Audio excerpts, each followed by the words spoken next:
We long to return to our motherland as soon as possible, but just not to survive.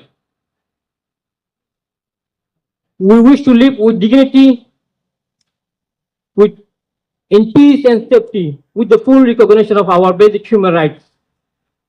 We dream of a future built on religious harmony, but there are some factors that preventing us from returning to our home, from returning to Myanmar. One of them is absence of citizenship and rights. The denial of our citizenship remains the greatest obstacle. Without legal recognition as citizens of Myanmar, we fear that we will be remaining voiceless, stateless, and excluded from the opportunities to live a dignified life. The second is militarization and ongoing violence. The Myanmar military and the Arakan army have been the very force of our suffering, killing, displacement, and the massacre. As we know, over 150,000 Rohingya people were forced to flee again just last year to Bangladesh, joining us. And even today, you can see, if you go to Nas River, you can see the Rohingya crossing the river, fleeing to Bangladesh. We are getting the news from the ground, from our community, from our brothers and sisters, how they are suffering, the atrocities, how they are facing the daily arbitrary detention, the massacres, the shielding, and even today there are more than 5,000 people just waiting at the border to cross the border to come to the refugee camp in Cox's Bazar to join us, because there are unrest, atrocities committed by the Arakan army, the rebel group. So no one feels safe to return under such condition. We need to make it safe. We need to make it safer for us. So we would like to go back and we can rebuild. For that, we call the international community, especially we have the IIMM, IIMM, the 45 Rights and other human rights organizations. Please push your governments, please push ICT and ICJ to hold the perpetrators accountable and to bring them to your justice mechanism, to your arrest them, release the arrest warrant, and take action against all perpetrators. So, lack of accountability, this lack of accountability is one of the challenges that are preventing us from going to Myanmar. Not a single perpetrator of genocide against Rohingya has been held accountable yet till today. So with the justice and guarantees of non-repetition, we fear history will repeat itself. And destruction of homes and livelihoods. Our villages were burned to ash. Our lands, our farms, our livelihoods and our homes were systematically confiscated and destroyed. We cannot return to nothing without the restoration of our property and the means to rebuild our life. A sustainable and dignified return is not possible. As one of my previous speaker explained how he could not complete his graduation, he could not go to university to study higher education in Myanmar. Same as to me, I faced the same. I was starting in the second year in the City University in 2012, and there was the riots, the religious violence against Rohingya people, and I was excluded from my university, and I could not complete my graduation. our education was totally banned. Our movement was totally banned. We were totally restricted. We could not even go to visit our relatives in other village. If this are one of the main challenges that that force us to flee from the country. That we fear if we face again, if we go back to Myanmar without all of this, without solving all of these issues. So we imagine a normal life, like many of seek knowledge and expand our horizon. We cannot rely solely on the promises from Myanmar military or the Arkhan army, who themselves carried out genocide against us. They are perpetrators. They killed our mothers, sisters. They raped our mothers and sisters. They killed my people. So, what will satisfy us is the guarantee of safety, dignity, and rights. We will only feel safe if there is a strong international presence, the UN peacekeepers, the United Nations, Asian member states, and other credible actors monitoring our rights and security on the ground. And most importantly, we need to empower ourselves. We need to be equipped to protect us, to protect ourselves, to defend our community by ourselves. So we can make it safer for my community. We also look to Bangladesh and OIC members, states, and the United Nations to act as our guarantors in this process. Most importantly, the assurance must include the full citizenship rights, the accountability for the crimes committed against us, and the involvement of us in the repatriation process. The world has shown us immense sympathy, for which we are grateful, always grateful. But sympathy alone cannot rebuild a nation. We need action to rebuild. Action rebuilds, accountability rebuilds, justice rebuilds. So we need action now, and we need accountability now. We want justice. We want justice and stakeholders. We, the Rohingya people, want to return home. Bangladesh is not our country. We are guests here, and we will go back to our home. We want to go back home. And we do not wish to remain refugees here forever.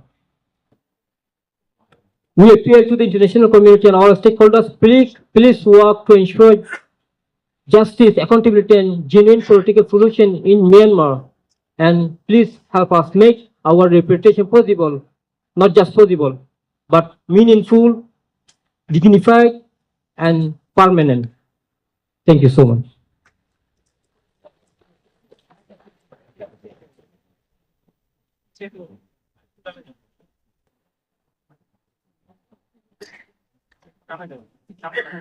Okay, thank you. Now we would like to invite our next speaker, Mr. Hujjatullah. He is also complete his bachelor, master on pharmacy.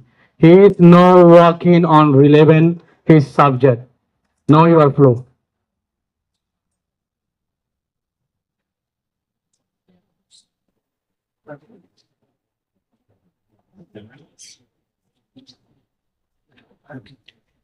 Dear Excellencies, distinguished leaders, and respected guests, today, a Rohingya girl is standing before you who have faced genocide at the age of 10. I am deeply honored to speak here today on behalf of every Rohingya refugee who have faced genocide, persecution, and displacement for decades. We are a people, a strip of our genocide, a strip of our homeland, our rights, and our dignity. We dream of returning to our Myanmar, but today, that return is impossible. Myanmar offers us no safety, no recognition, and no justice.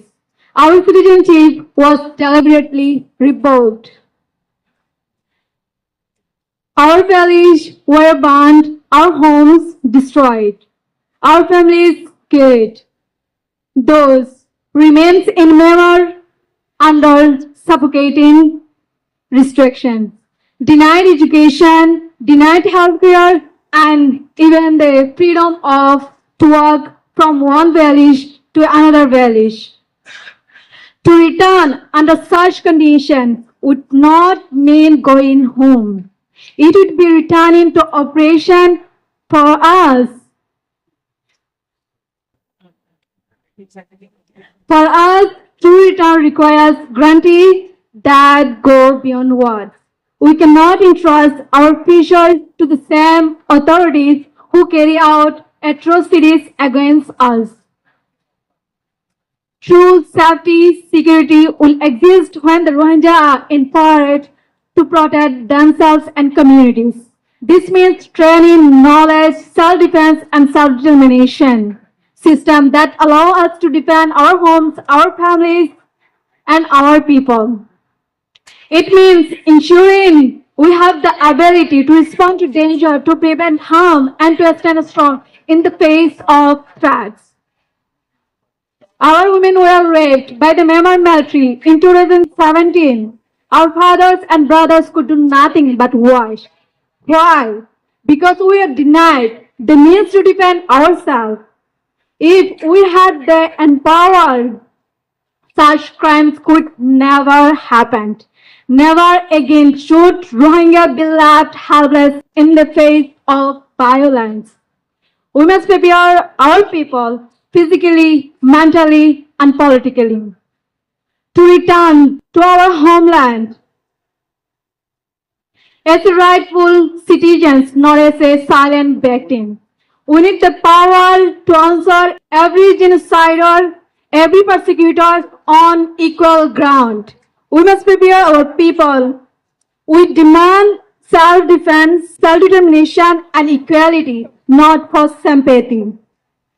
We demand the chance to protect our community, to safeguard our families, to power to raise our children in peace.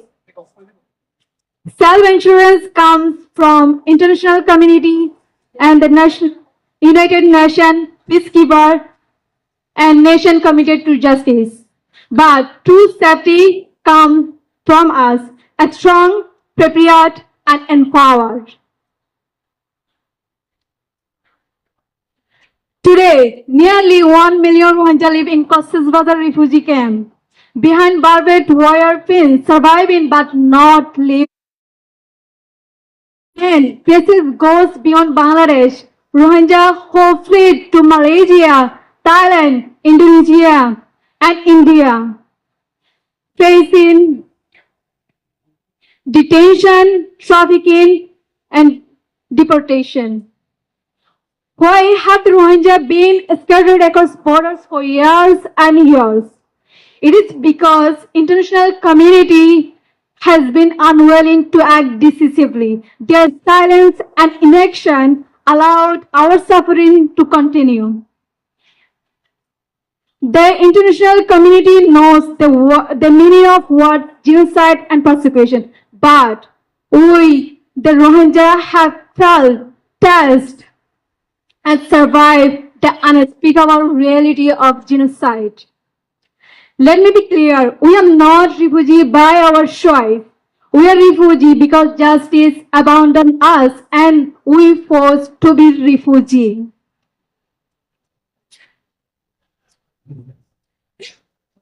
We are not asking for sympathy or charity from the international community. We are demanding dignity or rights to live and equipment to empower and defend ourselves. Myanmar government must give us back what we own: our homes, our land, our freedom, our dignity. Justice must not be delayed. Impunity guarantees repetition, and repetition means more lives destroyed.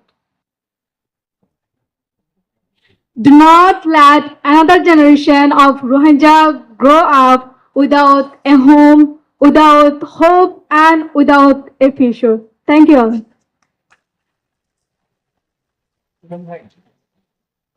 Okay, thank you, our speaker. Now we have another speaker.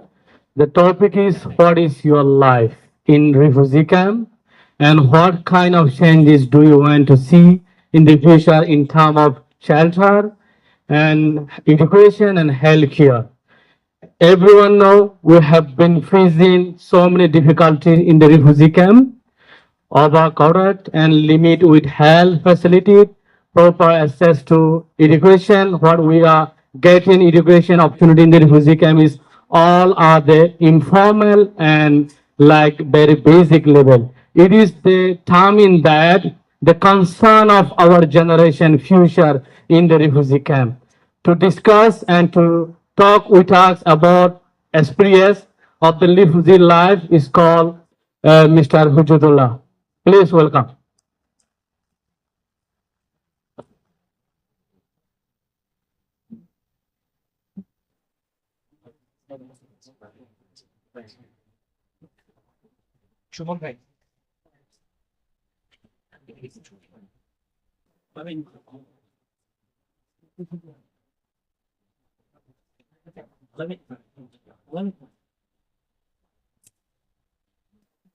Bismillahir Rahmanir Rahim.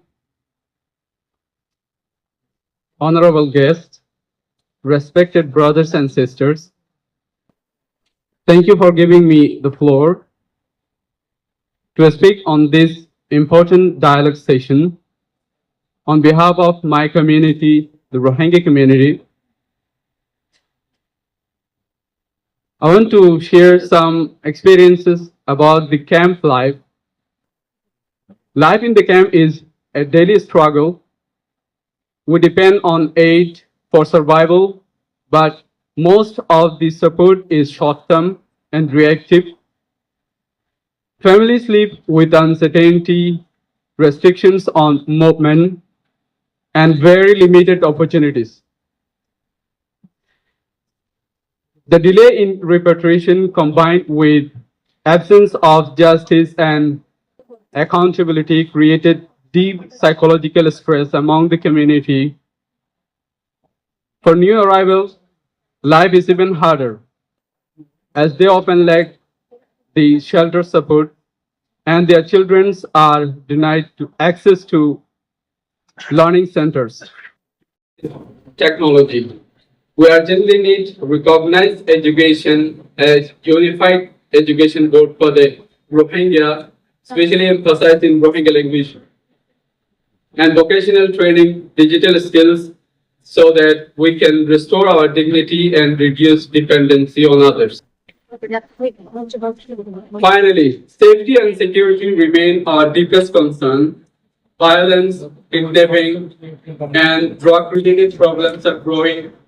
Women and girls and also children feel unsafe, fear of restrict movement within the camp. We call on the government of Bangladesh and international partners to strengthen security, ensure accountability, and provide true safety and freedom not only from violence but also from fear.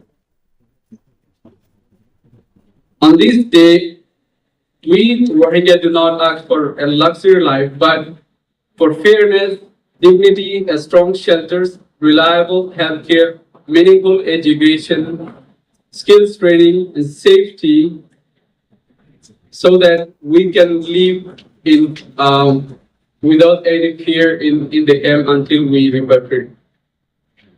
Thank you for giving me a chance. Okay, thank you. I would like to request next speaker. We have very limited time. Please end your speech within 30 or 4 minutes. I would like to humbly request to you. We have next speaker with the same topic, Mr. Abdullah. He is a Rohingya award-winning storyteller. He describes daily life of Rohingya through his media account. I would like to welcome Mr. Abdullah from Cameroon.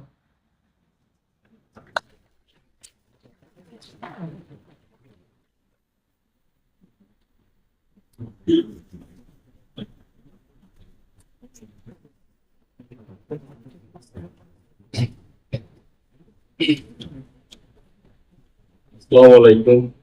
Good evening, everyone.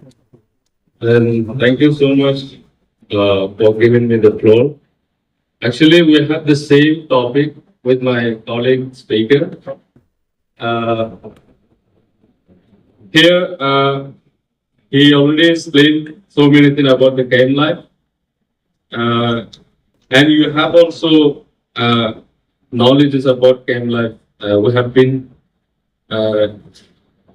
as it is about almost 8 years, we are here in Bangladesh. So I don't have to say about camp life to describe about camp life, but what I would like to share with you is my personal experience. We have fled in 2017. So it is, we already passed 8 years in the camp, in the turbulent shelters. We are seeing our children are growing in the same shelter. They born in the shelter, in the refugee camp. When I was in Myanmar, I could just completed my higher education about matriculation. I could not able to go to university. So, but the experience that I practically had in Myanmar, now I can see which is possible to be faced by our children in the Bangladesh. If we don't take a practical step to solve the Rohingya crisis. It is not a just number. We live these 8 years. I don't know if all the people here could feel the way we feel. 8 years for me, for myself, 8 years is almost about 80 years. I think that I do not deserve a 8 years long refugee life. I could have done so many things if I had a land, identity, and everything that all the people today enjoy in the rest of the world. But for the Rohingya people, a Rohingya youth, if I had a chance to introduce myself, I could not say anything because I didn't achieve anything.